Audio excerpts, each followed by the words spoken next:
चलिए अब आगे बढ़ते हैं। मैनपुरी उपचुनाव से जुड़ी एक बड़ी खबर आपको दे दें। बीजेपी के मंथन में 3 नाम रेस में सबसे आगे चल रहे हैं।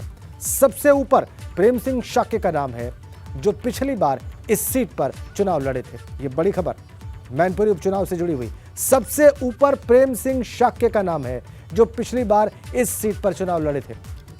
3 नाम रेस में सबसे आगे। 3 नाम आएंगे मुख्यमंत्री आवास पर जब कल बैठक होगी कोर कमेटी की, और उन 3 नामों में तीसरे नंबर पे हैं ममतेज शाक्य।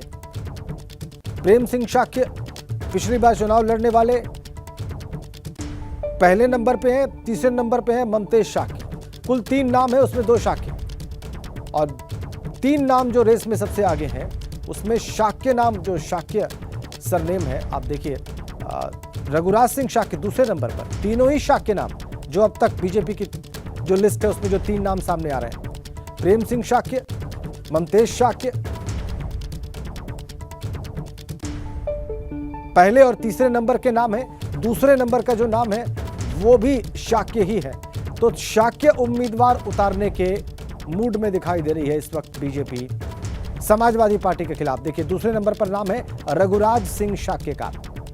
तीनों ही शाक्य जो नाम है वो 3 टॉप नाम बताए जा रहे हैं उस लिस्ट में जो बीजेपी तैयार कर रही है, और इन्हीं 3 में से एक का चयन होगा जब कल कोर कमेटी की बैठक होगी मुख्यमंत्री आवास पर। प्रेम सिंह शाक्य, रघुराज सिंह शाक्य और ममतेज शाक्य।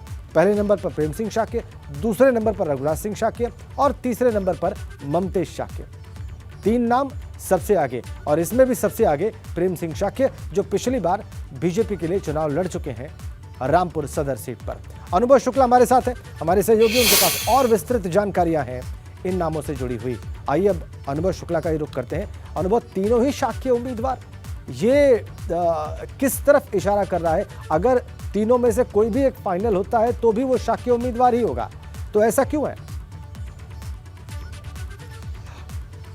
देखिए बिल्कुल, बीजेपी जो अपनी रणनीति बना रही है मैनपुरी को लेकर, उसमें सबसे बड़ा अगर हम कहें तो वो जिस चीज़ को ध्यान रख रही है वो आंकड़ों को देख रही है, यानी वहाँ जो वोटर है उसको देख रही है। अब बीजेपी ये कह रही है कि वहाँ पर अगर आप यादव वोटर को और मुस्लिम वोटर को मिला दीजिए तो वो 5-5 लाख के आसपास होगा।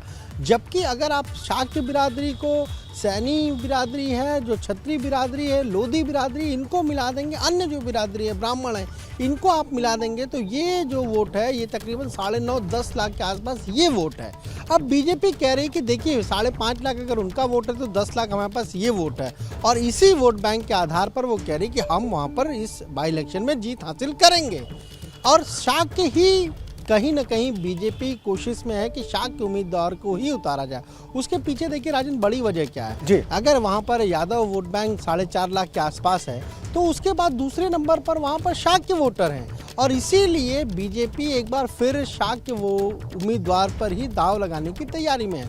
2019 के जब लोकसभा चुनाव हुए थे तब प्रेम सिंह शाक्य को वहाँ पर उम्मीदवार बनाया था, और उस कंडीशन में आप सोचिए खुद मुलायम सिंह यादव सीट पर लड़ रहे थे, बीएसपी के साथ गठबंधन था, उसके बाद भी 4,32,000 वोट प्रेम सिंह शाक्य को मिले थे जी। तो इतना बीजेपी को लग रहा है कि जब इतना वोट हम तब पा गए जब बसपा साथ में थी, सपा के साथ गठबंधन था, मुलायम सिंह यादव खुद चुनाव लड़ रहे थे, और बीजेपी ने ठीक है फाइट किया लेकिन उस तरह से फाइट नहीं किया जितना वो इस बार बाई इलेक्शन में करने जा रही है। तो उसको ये लग रहा है कि एक तो प्रेम सिंह शाक्य की जो इमेज है, खास तौर से हमारे जो सूत्र उनका ये कहना है कि जो नाम आया है क्षेत्र से उसमें यही 3 नाम हो सकते हैं।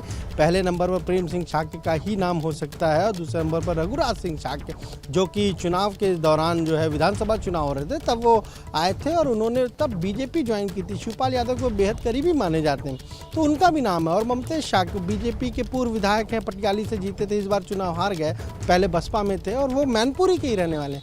यही 3 नाम जो हैं वो वहाँ से पैनल में आ सकते हैं, और इसी नामों पर जो आपने कहा कि कल जो कोर कमेटी की बैठक होनी है मुख्यमंत्री आवास पर, उनमें चर्चा होगी। और एक और जानकारी हमारे जो सोर्सेज ने दी है, अपर्णा यादव के नाम पर कोई विचार पार्टी नहीं कर रही है कि उनको वहाँ पर चुनाव लड़ाया जाए, उनके नाम पर विचार नहीं किया जा रहा है। कल वो प्रदेश अध्यक्ष से मिली, बातचीत हुई, वहाँ पर भी अपर्णा यादव ने यही कहा है, सूत्र ये बता रहे हैं कि उन्होंने कहा है कि अभी इस सीट पर फिलहाल वो उस उपचुनाव में नहीं लड़ना चाहती। तो एक तो बड़ी खबर ये भी है कि वहाँ उनके नाम पर अब विचार नहीं किया जा रहा है। 3 जो नाम है जिनका पैनल आ सकता है वो यही 3 नाम है और बीजेपी का पूरा फोकस है, पूरी तैयारी है कि किसी शाक्य को ही वहाँ पर उम्मीदवार बनाया जाए और अगर शाक्य के बाद कोई है तो किसी क्षत्रिय समाज से आने वाले पार्टी के नेता को वहाँ पर कैंडिडेट बनाया जा सकता है। लेकिन 3 जो नाम है रेस में, वो सबसे ज़्यादा रेस में यही 3 नाम आते हैं। जी अनुभव, आपने बहुत रोचक जानकारी दी।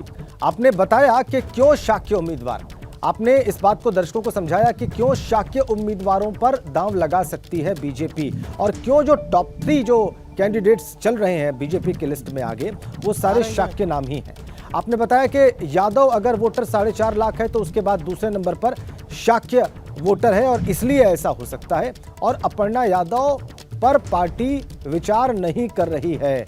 कल की मुलाकात का यह अर्थ न लगाया जाए कि अपर्णा यादव उम्मीदवार हो सकती है बीजेपी की। महत्वपूर्ण जानकारी अनुभव, बहुत बहुत धन्यवाद आपका इन तमाम जानकारियों के लिए।